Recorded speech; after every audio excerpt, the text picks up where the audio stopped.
উৎসব মানেই আলো, আনন্দ আর চমক। তবে সেই উৎসব যদি হয় পানির তলদেশে, তাহলে চমকটা হয় একটু বেশি। ইউরোপের অন্যতম গভীর এক হ্রদের তলদেশে ঠিক এমনই এক ব্যতিক্রমী উৎসব উদযাপন করলেন একদল ডুবুরি।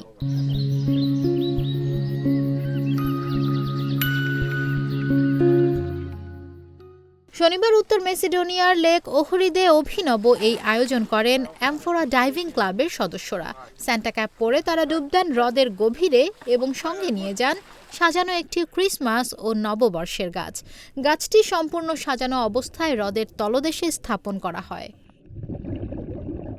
উল্লেখ্য, উত্তর মেসিডোনিয়ায় অনেক মানুষ জানুয়ারির শুরুতে ক্রিসমাস উদযাপন করেন। সেখানে নববর্ষ ও খ্রিস্টান ধর্মীয় উৎসব দুটোতেই সাজানো গাছ একটি গুরুত্বপূর্ণ ঐতিহ্য।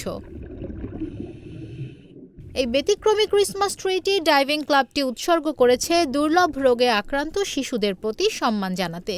শুধু উৎসব নয়, এর মধ্যে দিয়ে দেওয়া হয়েছে ভালোবাসা ও সহমর্মিতার বার্তাও। গাছটি রাখা হয়েছে গ্রাদিশটে মিউজিয়াম অন ওয়াটারের অংশ হিসেবে। এই পানির নিচের জাদুঘরে রাখা হয়েছে নানা রকম অদ্ভুত ও আকর্ষণীয় নিদর্শন, যা ডুবুরিদের কাছে বিশেষ আকর্ষণ। নিশা মাহমুদা, ইন্ডিপেন্ডেন্ট ডিজিটাল।